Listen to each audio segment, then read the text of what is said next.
Wine, which is made from grapes, is either red or yellow. And what else do you need to know? Well, there's history and geography, chemistry. We're in California, and I'm on a mission to find the affordable American wine. Yes, and I see it more as a voyage of discovery, and I'm keen to show James there is a real history here. So, we'll visit the oldest vines, That is the biggest bunch of grapes I've ever seen. drink the wines they produce, It's a taste of the still fairly Wild West. and meet the heroes who saved them from beverage oblivion. Along the way, we'll cover all the bases: wine, women, and song. Come on, baby, let the good times rule. Our next destination is well known for I Left My Heart. Give it up, man. And the policing efforts of Carl Malden and Michael Douglas. We are, of course, heading to the streets of San Francisco.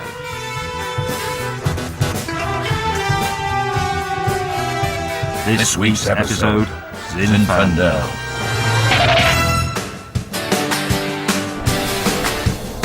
On this leg of our journey, my goal is to seduce James away from the high-volume, mass-produced wines he fell for at our last stop. 3 million bottles a day, that's winemaking. And I think Zinfandel is just the thing to do it, and it's both excellent and affordable. I've never heard of it. Well, just listen then, and you might learn something. Zinfandel. Sounds like something you take for diarrhea. Stop it, James. Zinfandel is an American classic, and with its intense fruitiness, its luscious texture, its hot spices, and its high alcohol content, Zinfandel is just right for the American palate. What is the American way? Bigger is better. Extra Louder cheese. is better. Brighter is better. Stronger is better. Extra cheese is better. Supersize me is better. Something tells me this is going to be a long day. Big and bouncy Zinfandel was one of the many grape varieties brought over by immigrants from Europe who wanted to retain a flavour of their homeland. But when alcohol was outlawed during Prohibition, wine and winemakers went into crisis. As this home movie, shot by Oz in the 1920s, shows, American officials were worried about the effect alcohol was having on the people. There were far too many high-speed dancing and cocktail shaking accidents. Gangsters stepped in and began bootlegging, running speakeasies and generally shooting up the joint. This was just for parking in somebody else's space. While in response, the FBI ensured that the streets ran with confiscated booze. But there was one glorious legal loophole in this ban on booze. Making wine for use at home and in religious ceremonies, God bless those Catholics, was allowed. Vineyards actually increased during Prohibition, and so did the demand for wine. What happened in Prohibition was that people got into the idea of being home winemakers. So everybody got these big, thick, rock-solid kind of grapes without any subtlety to them, but with lots of colour and normally quite a lot of ability to make alcoholic strength. They fermented them into pretty rough and ready stuff. They often made it quite sweet as well. And so the wine drinkers, frankly, got used to these big, burly, powerful flavours. Thankfully, that Prohibition fondness for heavy, sweet wine has gone, although light, sugary wines are still far too common. But dry wines are back in fashion, and the great Prohibition survivor, Zinfandel, is on a roll, with many Californian winemakers billing themselves as Mr. Zin, or the King of Zin, or the Zin Man.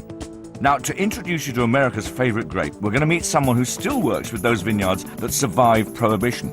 Kent Rosenblum is a former vet who got sick of putting dogs down by day and making wine in his basement by night, and he turned pro, concentrating on Zinfandel. A lot of you guys call you the king of Zin, but I call you the saviour of Zin. Why did you suddenly start thinking that you could save it?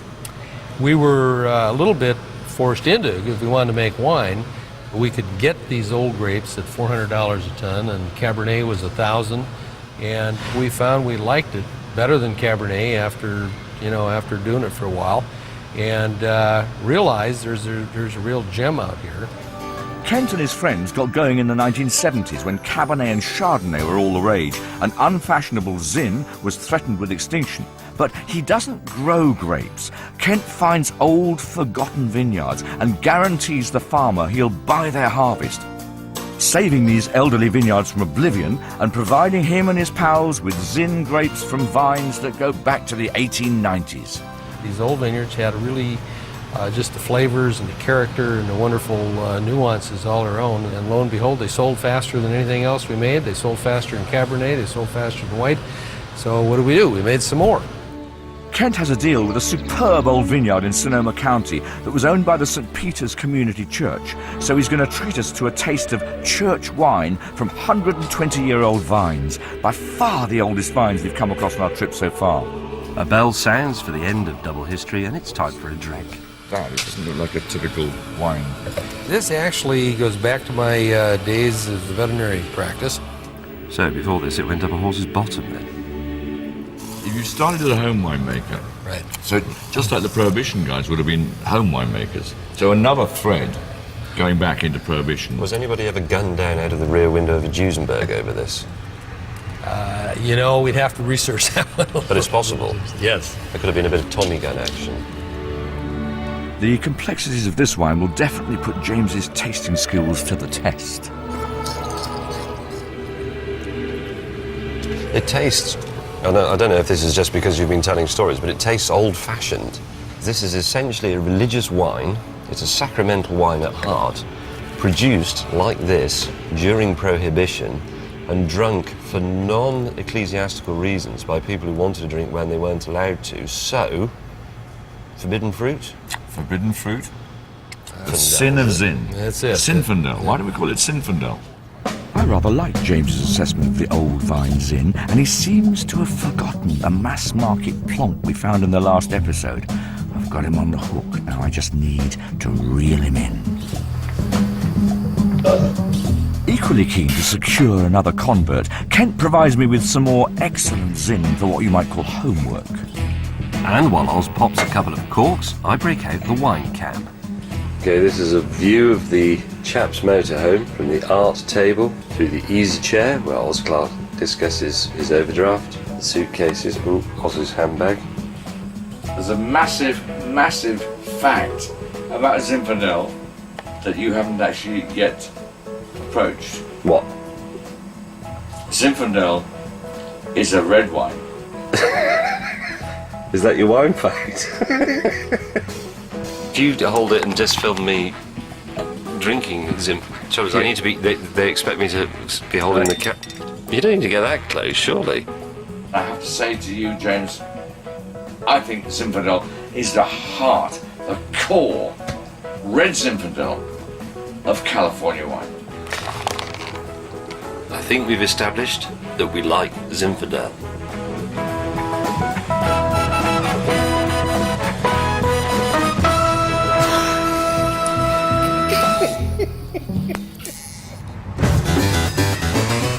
We rise late the following morning, temporarily abandon our camper van at Kent's winery and head into the heart of the hustle and bustle. We have arrived in San Francisco, which is not a good place to drive a bus, so we're staying in a hotel, and in order to get around, I've managed to find a little corner of this magnificent American city that is forever England. In you get. Thank you. You can put some flowers in your hair. Oh no, you can't, can you? My first ever car was a Mini, James. Is it? Yeah! Fortunately, Oz hasn't realised that this is a left-hand drive Mini, so I'll drive, as usual. We're heading for a spot where I can give James his next lesson, and this time it's geography. San Francisco is seen as the gateway to the great northern Californian vineyards, and the fact that any wine grapes can flourish in the hot, arid climate is down to a quirky weather phenomenon. I suspect Oz is going out of his way to tell me something very simple, but I don't actually mind, because out here in the foothills beyond San Francisco, I can enjoy what is quite possibly the greatest car currently in America. Now, this is really important for the geography of the whole of Northern California's fine wine industry. Inland, it would be too hot to make fine wine, except that this 2-mile gap here allows an enormous amount of ice-cold air to get dragged in from the Alaska Current, which is running just off the coast here. And as it gets further inland, the fog disappears, gradually becomes cool winds, then those become less cool winds, then light breezes, and eventually they just disappear altogether.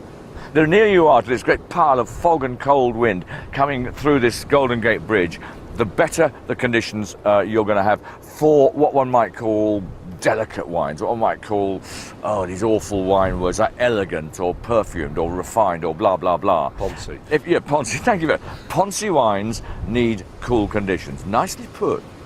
After shivering in the fog for 20 minutes, I decided to continue classes somewhere more convivial, somewhere populated with the bright young things of today, quaffing everything from old-style Zinfandels to trendy Pinot Noirs. Oh, you're going to love this place, James. It's called Vino Venue. It's cool, it's modern, there are absolutely loads of really trendy wines to taste, and it's mechanical. The mechanics take the form of automated dispensers that operate with a kind of wine credit card and in return dish out fruit-based drinks from around the world, in very small doses. Keen to keep James on track, I start him on the Zinfandels. So I press that. Yeah. Is that it? I'll try then. Yes, they've swapped the centuries-old simplicity of generously tipping a bottle for 21st century penny pinching. It's not much, is it, really? It's not going to last long. These dribbles are never going to satisfy our manly thirsts. I thought if I kept my finger on longer I might get more, but it's too intelligent. Oh, sorry, I accidentally pressed it twice. Stop it! My God! However, the exact measures do give me an idea. You know what you could do with this machine? Admittedly, it's a bit of an expensive way of doing it, but you could make blends. Because you could put a squirt of that, a squirt of that, and a squirt of Zinfandel. James wants a blending competition in which we each make a new wine and test it out on the San Francisco public. Well, I think it's a great idea, as not only do I get to teach him about the subtleties of blending, but surely I can win this one. Right, $2 for that squirt. Right, there you go. This is $5 a shot. You sure you want to do it? Yeah. We had to find some way of entertaining ourselves because, of course, at these prices, there was absolutely no way you were going to get clattered. Is it getting there? Yeah. Grenache is a wonderful blender. You need to add some sex to a wine. Shove in some Grenache. Excuse me, would you like to try my blend that I've made? Sure, I would love to. And tell me honestly what you think. Don't just be polite because I'm a foreigner.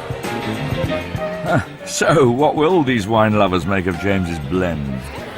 Is it? I like it, yeah. Tastes like hot honey. Kind of like honey past its prime. Yeah. Melty and dirty. Yeah, but I wanted it to Melty have a slightly... James, this wine is now melty and dirty.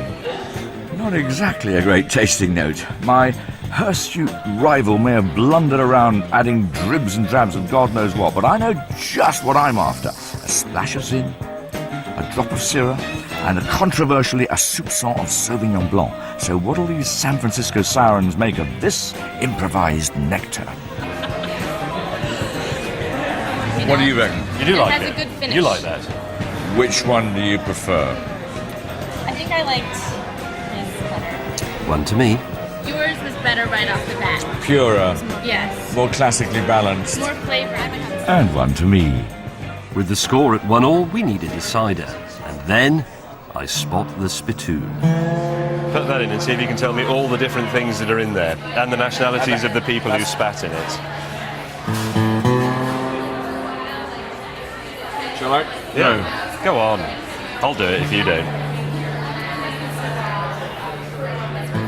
This is not faked for television.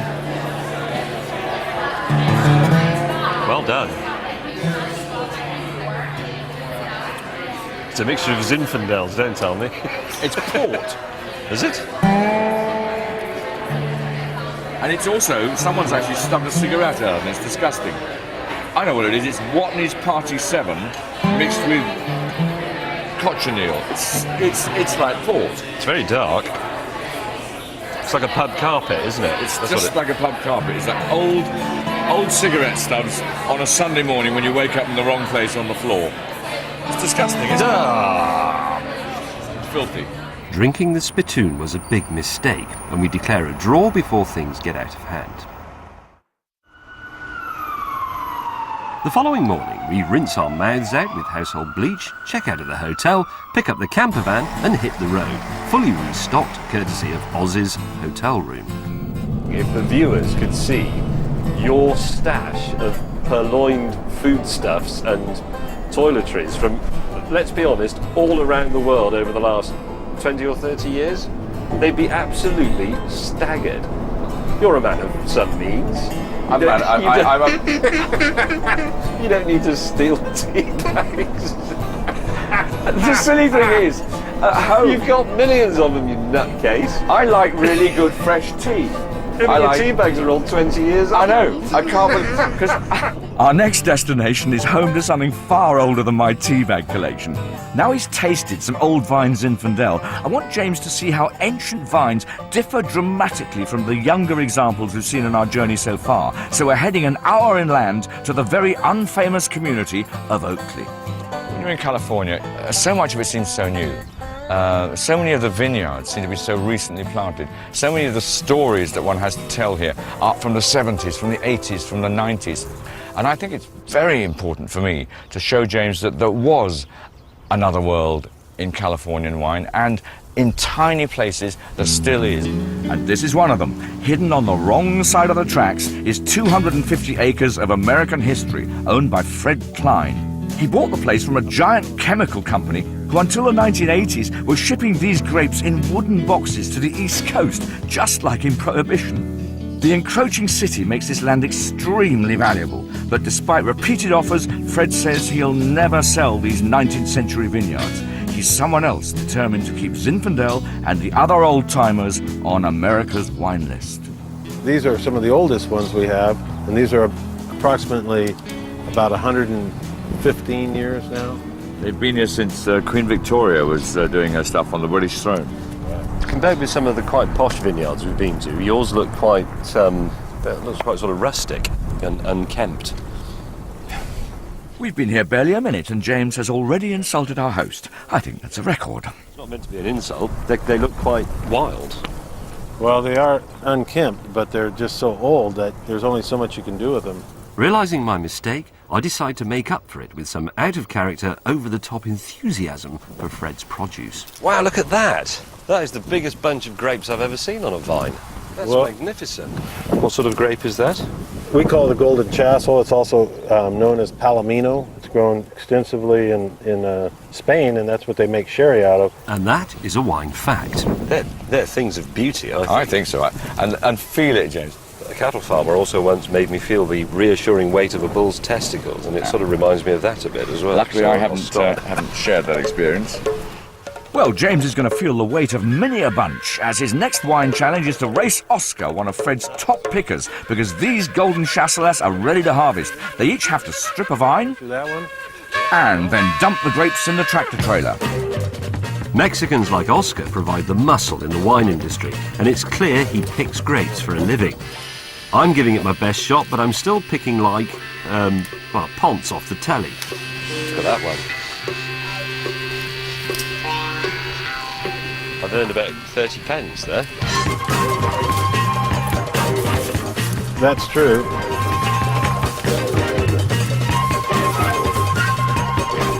Oscar strips his vine in a mere 46 seconds, leaving James floundering in his wake. I'm getting quicker already. You are? Now, Oscar, remember, was 46 seconds for a vine, twice the size of yours. You are now standing at 2 I'm not minutes very good at 55. it. All right, then. All right, you guys want 2 minutes 60, that's it. What's known as 3 minutes to everyone else on the planet. Grape pickers get $1 a box, and amazingly, a good one can earn $250 a day. Oscar, cuando pescamos, ¿cuánto cada has hecho usted? I'll translate. How much of a ponce is this English person, do you think, Oscar? He has the strength of a 5-year-old girl, he's saying. I'm exhausted from my horny-handed toil in the fields. I need a drink.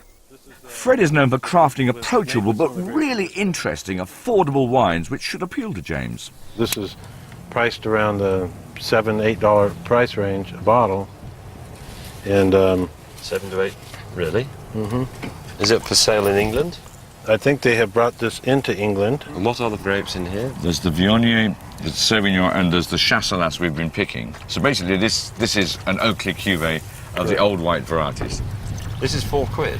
It's also cold and wet, and as a fully fledged peasant, I'm grateful. It's not one of those ethereal flavours at all. It's good, solid, blue collar, the railway runs through my vineyard kind of flavours. It's quite a light drink, but it's very complicated, and the initial very slight sweetness and fruitiness resolves rather interestingly into quite an alcoholic fug in the back of your mouth, and a slight dryness. What is the alcohol content of this? What would you guess it is? 14. It's exactly 14. It's because you practice so hard. I'm wary of sounding like a wine ponce, but as refreshing as Fred's wine is, it does kind of taste like a £4 bottle. It is rustic, to be honest. It's slightly, you could describe it as slightly rough around the edges. It's got a little bit of harshness in it and a little bit of an alcoholic kick, even though the alcohol content isn't very high. But it's sort of honest. It's maybe it's old-fashioned. Maybe it's a taste of the still fairly Wild West. So, a £4 run-of-the-mill bottle isn't good enough for you nowadays, James. I think Potsdam could be beckoning. With that sprightly little number still tingling his taste buds, I'm moving on to the next stage of my plan to make James a Zinfandel zealot, using the internal combustion engine and the wines of another king of Zin, petrolhead and boss of the Ravenswood winery, Joel Peterson. I thought Kent Rosenkrantz was the king of Zin. Do we He's have the saviour two of kings Zin. of Zin? Yeah, oh, he's the saviour of Zin. Oh, he's the saviour of Zin, the prince of Zin, the king of Zin. He's a doctor of Zin, yeah. I'm the Zin guru, whatever. Yeah. I think basically these Zin guys have got a whole variety of titles. With the idea of furthering James's wine education, I've asked Joel to arrange a demanding test, but I think the Zin guru might have underestimated my shaggy-haired prodigy. I've got 4 glasses of wine in front of you. 3 of them are Zinfandel. 1 of them is something else. Right. I think you're up to it. 3 Zins and 1 Ringer. Yeah. Zinger ringer. Just remember, when you're looking for the Zins, richness of texture, lovely attractiveness, the fact you don't actually have to have a PhD in wine appreciation to understand the Zin. It just hits your throat, you smile when it hits your throat. Spice, fruit, soft texture, that's what you're after. I like that. Well, the one thing about they all smell very different, don't they? Oh, of course, I'm smelling them. He's drinking them. No one ever rang their mates up and said, do you want to go down the pub for a smell tonight, did they? I'll be sort of surprised if James doesn't get this right. He's not the wine novice he once was.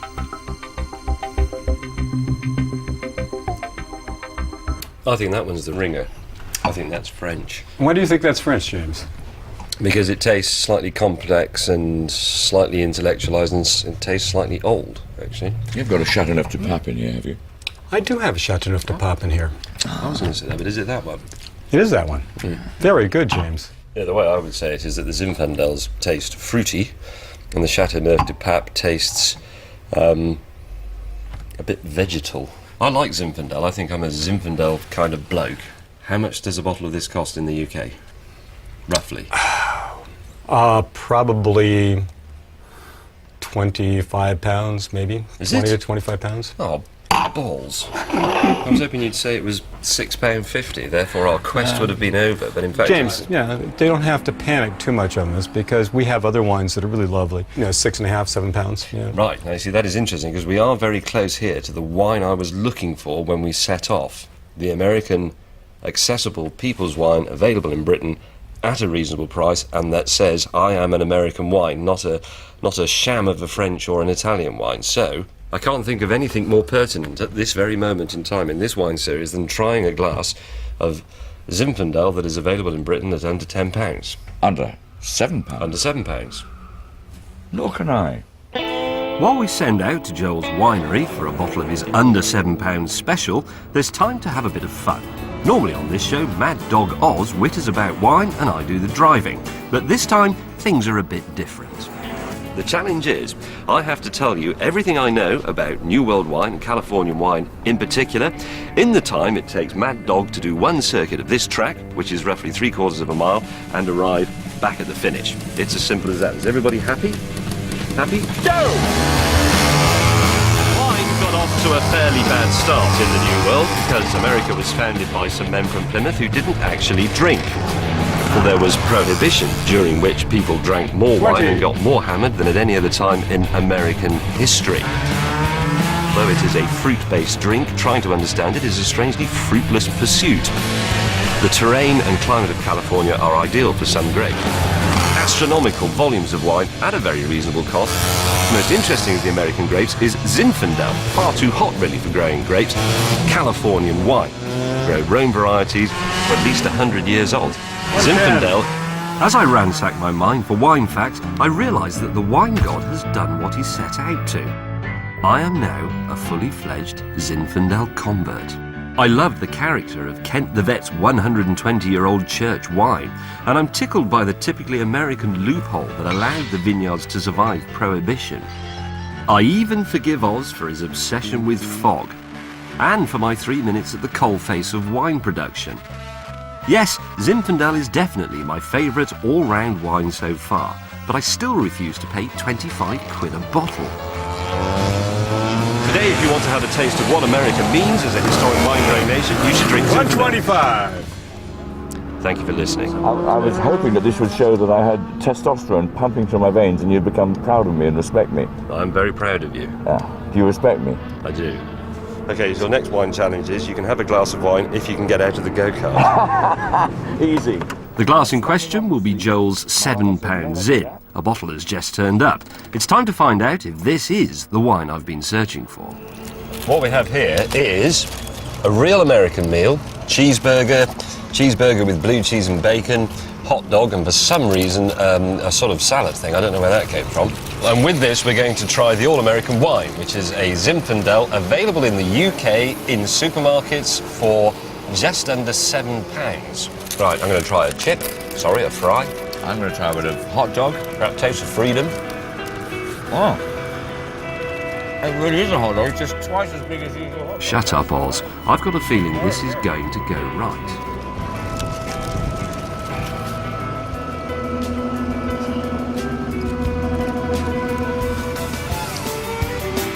I'm pretty happy, actually.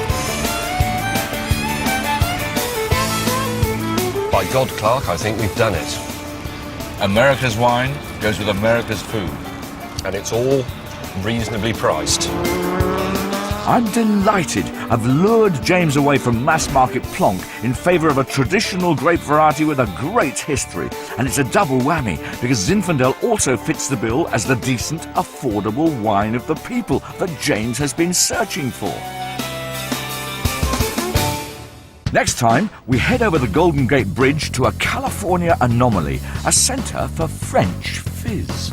So grab yourself a moderate glass of sparkling, and less operating machinery, and be ready to meet one of Oz's most terrifying old friends.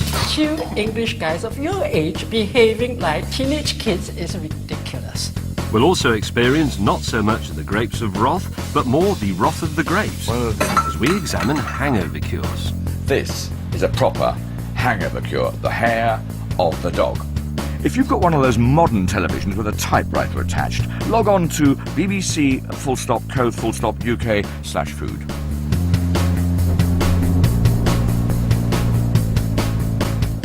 The first series of Oz and James' Big Wine Adventure is now available on DVD. Next tonight here on BBC Two, Heston's with us creating the perfect baked Alaska. And later, BBC Two's brand new epic story of the forces that shape our world. Earth, the power of